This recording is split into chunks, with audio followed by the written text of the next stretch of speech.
Bonjour Stéphane. Bonjour. Bonjour. L'histoire de votre roman Le Pacte des Cimes, qui est paru aux éditions Les Passionnés de bouquins, se déroule sur plusieurs temporalités, à la fois dans les années 30 et dans les années 40, et également en 1969.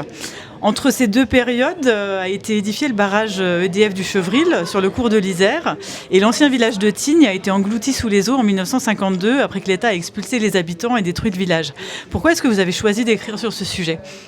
Alors en fait, l'idée m'est venue, je vis une partie de l'année à la Rosière de Montvalzan, en Haute-Tarentaise, et de chez moi, j'ai la vue directe sur le barrage de Tignes, et en fait, ça m'a donné l'idée de réfléchir et de me, comment dirais-je, de me documenter sur l'histoire de ce barrage, et à partir de là, je me suis mis à écrire une fiction avec l'idée d'avoir un fond historique sur la construction du barrage et surtout sur la vie des habitants.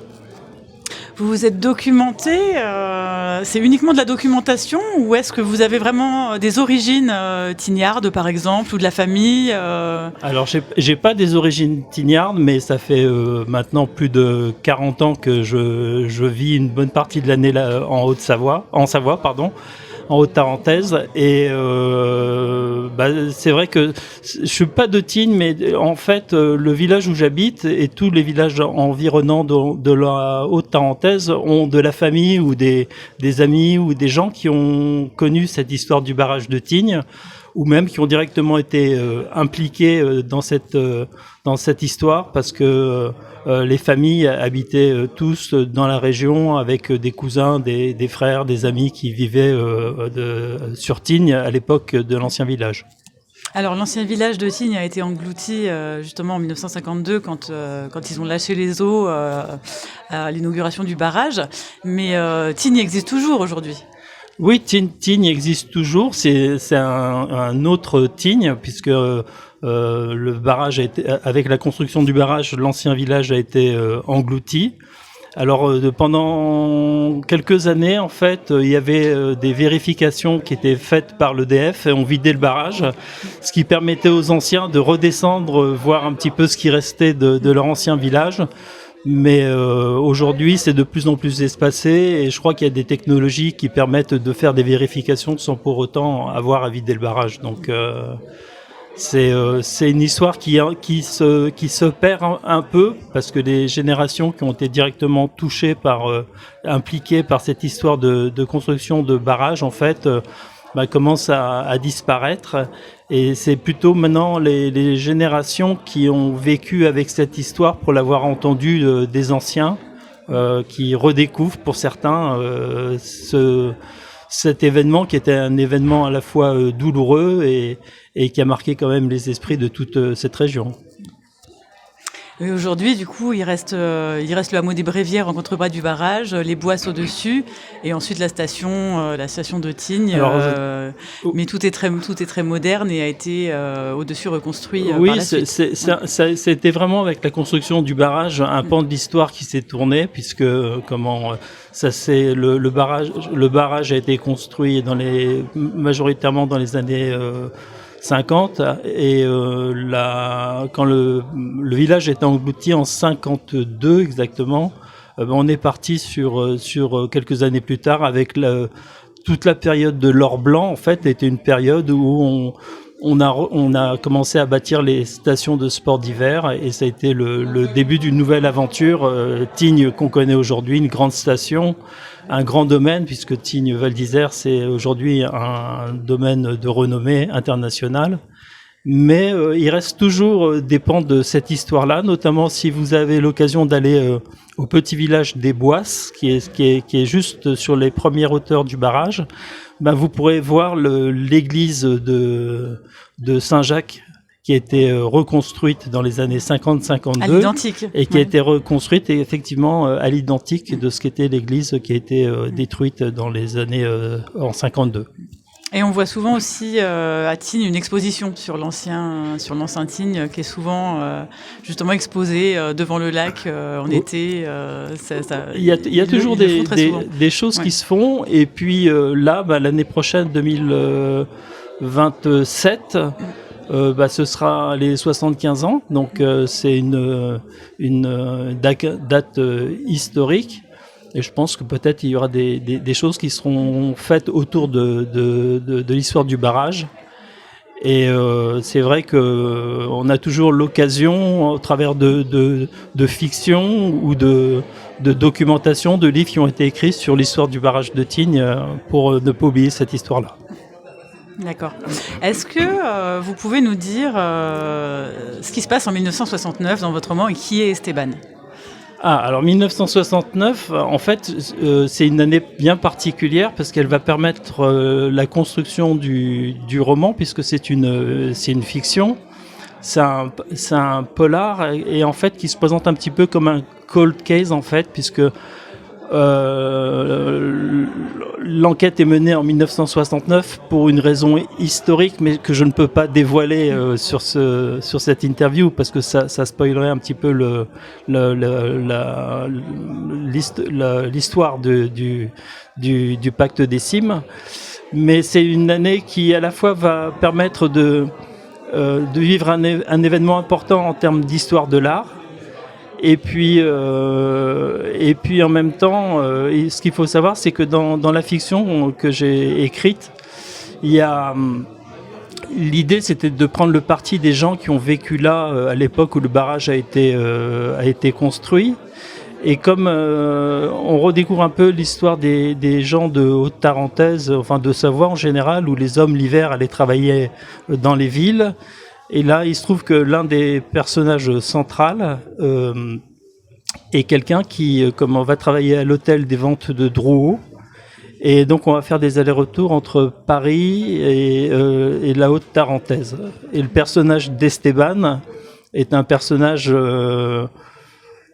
qui est un peu un personnage central, mais je peux pas trop en dire parce que sinon je dévoilerais un petit peu l'histoire du pacte des cimes. Mais est-ce qu'on pourrait en quelque sorte résumer cette histoire par le proverbe très connu que la vengeance c'est un plat qui se mange froid, voire très très froid? Oui, alors il y a un peu de ça dans l'idée du roman. C'était un petit peu David contre Goliath. En fait, j'ai pris véritablement le parti d'une famille qui a été touchée par ce qui a été vécu comme un drame pour les habitants, c'est-à-dire de voir leur village englouti. Le village à l'époque, c'était quelque chose toute la vie était concentrée au niveau du village, de cette église. Les gens vivaient là, naissaient là, vieillissaient là, etc. Et donc l'idée c'était, alors j'ai pas trop pris le parti de la vengeance, mais plutôt de la réparation. Oui. De dire le personnage central il n'accepte pas cet événement historique que ses parents et lui-même a vécu, c'est-à-dire de voir le village englouti. Mais il va réfléchir avec son cousin qui lui est gardien de salle au musée du Louvre, à une espèce de martingale un petit peu magique pour obtenir un dédommagement, ouais. Une réparation. J'aime bien l'idée de réparation. Et il va falloir attendre parce que effectivement 1969 est une année bien particulière qui va bien les servir pour monter leur martingale et obtenir réparation. Et du coup, c'est aussi un roman historique.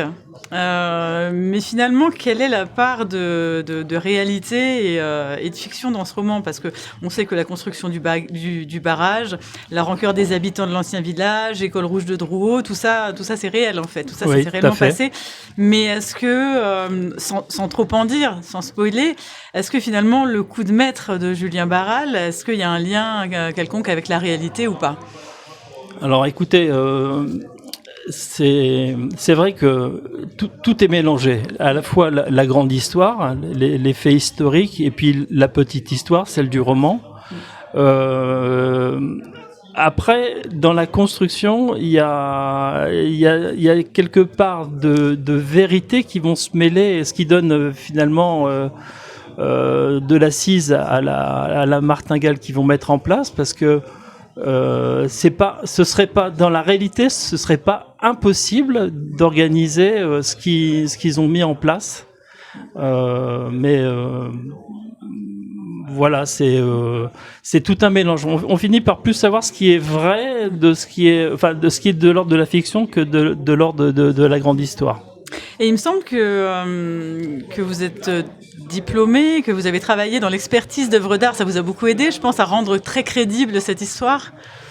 Oui, alors c'est vrai que j'ai utilisé la formation que j'ai suivie en expertise des œuvres d'art et ça m'a permis en fait, en réalité, quand j'ai commencé à écrire le Pacte des Cimes, j'ai écrit ça un petit peu au fil de l'eau sans véritablement avoir une construction d'un roman en particulier. Je savais même pas que d'ailleurs j'allais écrire un roman.